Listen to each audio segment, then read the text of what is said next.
नमस्कार, स्वागत है आपका हमारे ख़ास कार्यक्रम ख़ास मुलाकात में।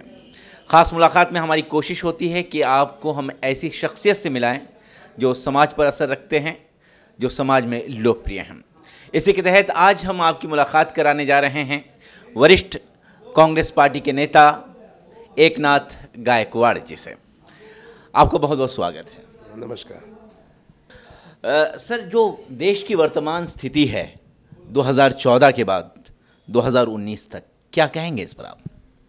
देश की वर्तमान स्थिति जो है 2014 में जो स्थिति थी, अभी इसमें बहुत बड़ा बदलाव आया है। कोई काम नहीं हुआ है, बेरोजगारी बढ़ रही है।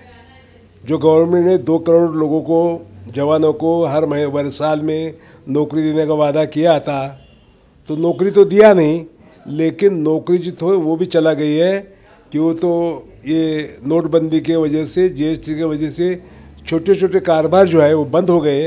लोगों को नौकरी जो थी वो भी चली गई।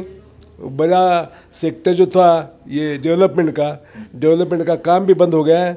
जहाँ डेवलपर 200 लोग रखता था, अभी 20 लोग रखता है। तो सब जगह जवानी के लिए बहुत बड़ा ये 5 साल जो है बहुत खतरे के हो गए। रह गया जो किसान है, मजदूर है, वो किसानों की फसल आते हैं तो उसको भाव नहीं मिलता है, नहीं आते तो उसको मदद नहीं मिलता है, ऐसी उसकी हालत है। ये 5 साल में करीब 15,000 तक किसान ने आत्महत्या की है। ये किसान ने आत्महत्या करने के बाद हमारे प्राइम मिनिस्टर मन की बात करते हैं, लेकिन कभी भी किसान के घर में नहीं गए, किसान के बच्चे को और औरत को पूछा नहीं कि तुम्हारा हाल कैसा चलता है, तुम्हारे लिए क्या करूँ, कोई पूछा नहीं। तो किसान का हाल भी बहुत बड़ा ख़राब है। जो गवर्नमेंट ने बोला था कि हम 1.5 गुना तुमको ज़्यादा आमदनी देंगे, पहले बोले 50% ज़्यादा आमदनी देंगे, ना 50% दिया ना 1.5 गुना दिया, कुछ नहीं काम किया है। दूसरा महंगाई का जो सवाल है, महंगाई में बोले थे कि जो इन्होंने सत्ता पे आए तो महंगाई की मार, अब की बार मोदी सरकार, बीजेपी बोल के सत्ता पे नहीं आए, मोदी बोल के सत्ता पे आए। अभी मोदी बोलते हैं, मेरे को क्यों बोलते हैं, तुम्हारा नाम लेके सत्ता पे आए।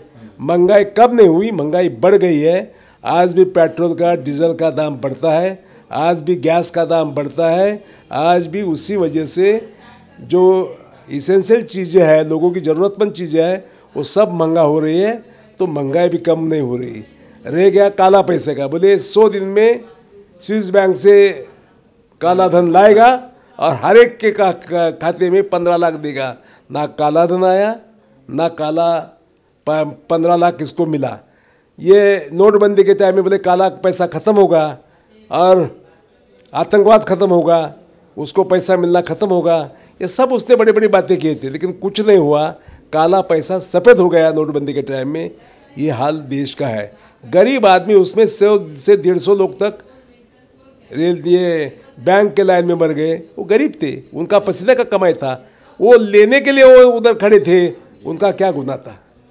लेकिन उनके बारे में कोई हमारी प्राइम मिनिस्टर के मन की बात में बात आती नहीं कि भाई जो हुआ वो बहुत ख़राब हो गया है, उसके लिए मैं जिम्मेदार हूँ, मैं उसको कुछ मदद करना चाहता हूँ। कोई बोलते नहीं। हर चीज़ में गवर्नमेंट नाकाम हो गई है और जुमले चालू है, बात चालू है। अभी राफेल का तो क्या हो गया, राफेल का ऐसा हो गया, अभी तो उसके पेपर ही गायब हो गए। जब तुम्हारे पोलादी पंजे में वो सब पेपर थे तो क्या हो गया। तो आप बहुत खुद को बड़ा समझते थे, आप खुद को वल्लभ भाई पटेल समझते थे। तो वल्लभ भाई पटेल के टाइम में तो ऐसा नहीं हुआ, आपके टाइम में ये सब पेपर गायब हो गए, कई सवाल पैदा और कई उसके ऊपर सवाल पैदा हो गए। वो उसमें खतरे में आया। अभी वो सर्जिकल स्ट्राइक किया, 40 जवान शहीद हो गए। उसको प्लेन से लेके जा सकते थे, और जब रोड पे चले तो पूरा रोड सील करके लेके जाना चाहिए था। कुछ नहीं किया। आपको मालूम है कि कश्मीर में, जम्मू में आतंकवाद चालू है, आतंकवादी अंदर है, आज भी है, पूरे ख़त्म नहीं हुए। आप ख़त्म कर रहे हैं 2 दिन हर दिन, लेकिन 8 दिन है नए आते या पुराने रहते हैं। तो इसके लिए आपने जिम्मेदारी, वो 40 ये जो हमारे जवान है शहीद हो गए, उसकी जिम्मेदारी लेना चाहिए था। अभी आपने जो हल्ला क्या बोलते, उसका भी उल्टा सीधा बात याद रहे। वो हमारे जो किसान के मंत्री है, वो बोलते हैं क्या, बोलते हैं राधा मोहन क्या बोलते हैं, 400 लोग मर गए। तुम्हारे अध्यक्ष बोलते हैं 250 मर गए। और उधर मिलिट्री का चीफ बोलता है, एयर मार्शल कि हम गिनते नहीं। तो क्या है, प्राइम मिनिस्टर इसके ऊपर खुलासा करना चाहिए, बात करना चाहिए, ख़त्म करना चाहिए। ये देश के जवानों के साथ खिलवाड़ चल रहा है, मिलिट्री के साथ खिलवाड़ चल रही है। मिलिट्री की इज्जत जो है वो बरकरार रहना चाहिए। मिलिट्री को हम सपोर्ट करते हैं। हमारे हर चीज़ पर सबूत मांगना कांग्रेस पार्टी मांगती है, सबूत तो क्या मांगना ज़रूरी है? सर, कांग्रेस और मोदी साहब में बहुत फर्क है। अभी मोदी साहब का एक संभाषण वायरल हुआ है। जब कांग्रेस के टाइम में जब मोदी साहब चीफ मिनिस्टर थे तो उसने 5 सवाल कांग्रेस को किया था, प्राइम मिनिस्टर को किया था। ये कैसा होगा, ये अंदर कैसे आए, ये दवा बारूद कैसे आए, पैसा कैसा मिला, ये सब प्राइम मिनिस्टर के हाथ में। अभी आप ही जवाब दे दो ना, आपने जो सवाल किए थे। और कभी भी ऐसा नहीं कांग्रेस ने उसके ऊपर सवाल किया नहीं। सवाल इनके वजह से पैदा हो रही है जी। जो राधा मोहन राव बोले 400 मर गए, ये बोलता है 250 मर गए, ये बात करने की क्या जरूरत थी? मिलिट्री बात करती थी। हमारे टाइम में जी जी या तो डिफेंस सेक्रेटरी बात करता था या मिलिट्री बात करता था, मिनिस्टर कभी नहीं बात करता था।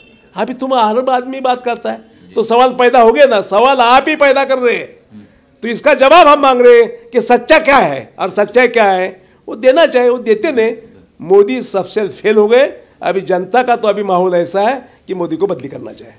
2014 में कहीं ना कहीं मोदी लहर ने ऐसा असर किया कि कांग्रेस पार्टी अपने इतिहास के सबसे बुरे दौर में पहुंच गई।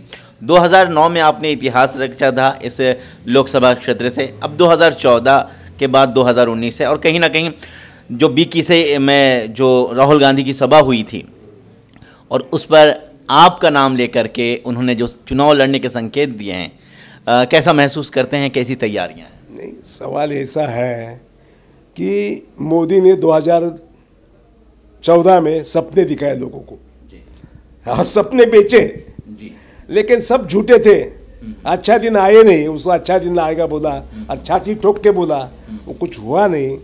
तो ये सपने नाकाम हो गए हैं। यहाँ जब तक राहुल गांधी का सवाल है, राहुल गांधी में ये जब 40 हमारे शहीद हो गए जवान, तभी राहुल गांधी ने बोला गवर्नमेंट जो निर्णय लेगा उसके साथ हम रहेंगे।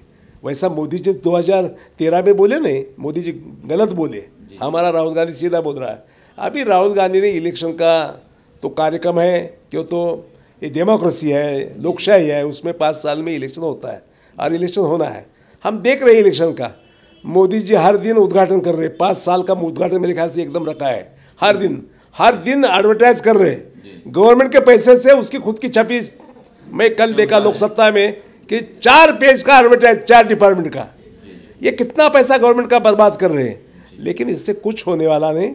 राहुल जिस तरह से ज़मीन के ऊपर चला है, लोगों के साथ चला है, और लोगों के निजी सवाल क्या है, लोगों के लिए क्या चाहिए, इसलिए मुंबई के लोगों ने उसने ऐलान किया कि 500 का घर में देगा झोपड़पट्टी वाले को, 40 वाले को 500 का घर देगा। और गरीब आदमी जो है उसका आमदनी देखा जाएगा और उसको ज़िंदगी अच्छा तरह से बसर करे, इतना पैसा मैं उसके खाते में दूंगा। ये दोनों ही उसने आश्वासन दिया, बाकी ज़्यादा कुछ आश्वासन दिया नहीं। और देश के लिए हमेशा कांग्रेस पार्टी देश के साथ है, चाहे हम गवर्नमेंट में हो चाहे गवर्नमेंट में नहीं हो। तो भी हमने बोला, देखो दोनों भी वायरल हुआ था। मोदी जी का 2013 का भी भाषण वायरल हुआ और राहुल गांधी का भी भाषण वायरल हुआ। तो राहुल गांधी वो भाषण में बोलते हैं ये टाइम में हम गवर्नमेंट के साथ हैं, हम जवानों के साथ हैं, हम आर्मी के साथ हैं, जो होगा उसके लिए हम आपके सपोर्ट में रहेगी। ये दोनों में फ़र्क ये है, बिल्कुल फ़र्क है, और फ़र्क का ही असर 2019 में दिखाई देने वाला है। संकेत आपके चुनाव लड़ने के दिए गए हैं राहुल गांधी जी की तरफ से, तो उसको लेकर तैयारियां क्या हैं? नहीं, सवाल ऐसा है मेरा, मैं 4 साल 5 साल लोगों के साथ रहता हूँ। इलेक्शन हो या न हो, मैं लोगों को मिलता हूँ, लोगों को सवाल जानता हूँ, लोगों को मदद करता हूँ। जितना मेरे से होगा उतना काम करता है। मेरे लिए तो हर दिन इलेक्शन ही है। हमको इलेक्शन इसका मतलब जनता की सेवा करने का हमको टाइम मिलना चाहिए, हमको टाइम देना चाहिए, वक्त देना चाहिए। तो हम हर दिन काम करते हैं। इसके लिए मैं स्पेशल कुछ नहीं, जब डिक्लेयर होगा कैंडिडेट तभी देखेगा। लेकिन हम हर भी इलेक्शन लड़ने के जैसे काम कर रहे हैं, लोगों के साथ रह रहे हैं। इलेक्शन के टाइम में लोग आते हैं, मैं हमेशा लोगों के साथ रहता हूँ। तो हमेशा मेरा इलेक्शन का टाइम ही रहता है, काम करने का तरीका ही रहता है। तो इलेक्शन मेरे लिए नया कुछ नहीं, और इलेक्शन के लिए स्पेशल मेरा कोई प्रोविज़न नहीं रहती है कि मैं इलेक्शन के लिए करूँगा वो करूँगा। जो है वो है। अब लोग जानते हैं कि एकनाथ गायकवाड़ हर दिन मिलता है, फुटपाथ पे मिलता है, ऑफिस में मिलता है, घर में मिलता है, जहाँ कार्यक्रम में मिलता है। यही मेरा इलेक्शन की तैयारी, इससे सिवाय और क्या तैयारी करूँ मैं। जिस तरीके से आपकी सुपुत्री वर्षा गायकवाड़ जो मंत्री रह चुकी हैं, उनका भी एक बहुत बेहतर नाम चल रहा है, तो उनका काम आप किस तरीके से देखते हैं? नहीं, वर्षा गायकवाड़ तो ऐसे है, वो मेरे से आगे गई जी। आज तक वो कहावत थी बाप सवाए बेटा, अभी बाप सवाए बेटा की कहावत नहीं उसने रची थी। वो उसने पहले 5 साल में असेंबली में ऐसा काम किया कि उसको राष्ट्रपति के हाथों से नवाजा गया, उसको बेस्ट पार्लियामेंटेरियन की खिताब मिला। फिर दूसरे तीसरे साल में उसको अच्छा भाषण का अवार्ड मिला। उसको अमेरिका ने, जब ओबामा का पहला इलेक्शन था तो अमेरिका में उसने ऑब्जर्वर होकर बुलाया। बीच में ये महिला बाल कल्याण के ऊपर कुछ पूछने के लिए फ्रांस से बुलाया। तो वो तो बहुत आगे गई है, वो काम करती है, और राहुल गांधी का उसके ऊपर पूरा विश्वास है। राहुल गांधी के साथ वो काम करते हैं, देश के लिए काम करते हैं, पार्टी के लिए काम करते हैं। तो मेरी लड़की है, इसलिए ज़रा उसका जितना नाम होना चाहिए उतना होता नहीं। अगर दूसरे की लड़की होती तो पर पूरा नाम जग पर उसका दुनिया में चला जाता था। कौन सी ऐसी समस्याएं हैं जिन्हें आप प्राथमिकता के आधार पर हल करना चाहिए? यहाँ तो ऐसा है, जो अपोजिशन का खासदार है उसके बारे में मैं कुछ बोलना नहीं चाहता। मेरी लड़ाई, कांग्रेस की लड़ाई राष्ट्रीय स्तर के ऊपर है। जो राष्ट्रीय सवाल है, आज इन लोगों ने 5 साल पहले ये सवाल का हल करने का एक फॉर्मूला दिया था, वो पूरा किया कि नहीं, ये पहला सवाल है। और बाद में हमारी पार्टी का जो मैनिफेस्टो निकलेगा उसमें सवाल निकलेंगे। 2 सवाल तो अभी राहुल गांधी ने बोला है, झोपड़पट्टी के लिए और चाल के लिए 500 का स्क्वायर फुट का जगह देने का, और हर आदमी को, गरीब आदमी को उसके जीने के लिए जितना पैसा लगता है उतना पैसा उसके बैंक में देने का, ये 2 दिया है। अभी पार्टी का तय होगा पूरा प्रोग्राम क्या है। लेकिन मुंबई की तो ऐसा है कि मेरा जो मतदार संघ है वो 60-70% ये झोपड़पट्टी का मतदार संघ, गरीब लोग है। बाकी के 40 में रहते हैं। थोड़े लोग ज़रा सा अच्छा मकान में रहते हैं या पैसे उसमें ये करते हैं। तो मेरे लिए तो ऐसा है कि गरीब के साथ रहना है, गरीब के लिए काम करना है। गरीब बस्ती जो है झोपड़पट्टी की, उसको घर कैसा मैं दूँ। जो प्रदूषण का भी सवाल बहुत बड़ा है, पोल्यूशन का, वो भी सवाल कैसा मैं मिटाऊँ। और लोगों का रहन सहन का जो रहने का है, ट्रैफिक का सवाल है, बहुत से कुछ सवाल है इधर मुंबई में। ये सवाल के ऊपर काम करना चाहिए। आज भी 70 लाख से ज़्यादा रेल से जाते हैं, लेकिन आज भी रेल टाइम पे नहीं आती, लोग टाइम पे जाते नहीं। अभी परेल टर्मिनल किया उन्होंने, ये मोनो रेल था, हमला आया था, उसको 5 साल इलेक्शन आने के बाद आगे गई। सब काम इलेक्शन आने के बाद ही आगे जा रहा है, और वो भी चालू है एक दिन, दूसरे दिन बंद हो गई। ऐसा इनका काम है। तो ये काम सब सुधारना है, देश लोगों को तसल्ली देना है, और लोगों को जीना जो है वो अच्छा तरह से रहे। अभी दबाव का जीना है, अभी झुंडशाही है, वो दबाव डालना चाहते हैं, लोगों को घबराना चाहते हैं। ये काम जो हो रहा है तो लोगों को स्वस्थ रहे, उसका रक्षा रहे, इसके लिए हम पूरा कोशिश करेंगे। आखिरी सवाल आपसे ही है कि 2014 और 2019 में क्या बहुत ज़्यादा फ़र्क है। 2019 में क्या देखते हैं, संभावनाएं कांग्रेस की क्या देखते हैं पूरे मुंबई में, महाराष्ट्र में? नहीं, मुझे तो ऐसा लगता है कि मोदी का पोल पूरा 5 साल में ख़त्म हो गया है। उसका जो हवा थी और उसने जो हवा बनाई थी, वो हवा सब खत्म हो गए। मोदी कुछ कर नहीं पाए, कुछ लोगों को दे नहीं पाए। जो जो उसने जबान दी थी, आश्वासन दिया था, उसमें से एक भी आश्वासन उसने पूरा नहीं किया। दूसरा काम करते रहा। नोटबंदी में लोगों का हाल क्या हो गया, 100-150 लोग मर गए। GST में भी जो जिस तरह से करना चाहता शुरू किया नहीं, अभी पीछे पीछे क्यों हटता है, शुरू से क्यों नहीं किया। तो अभी सब इलेक्शन के लिए उनका एडवर्टाइजमेंट, सब उद्घाटन, ये सब चल रहा है। 5 साल में जो है उन्होंने ऐसा है, परदेश गया, इधर गया, उधर गया, ऐसा निकाला है।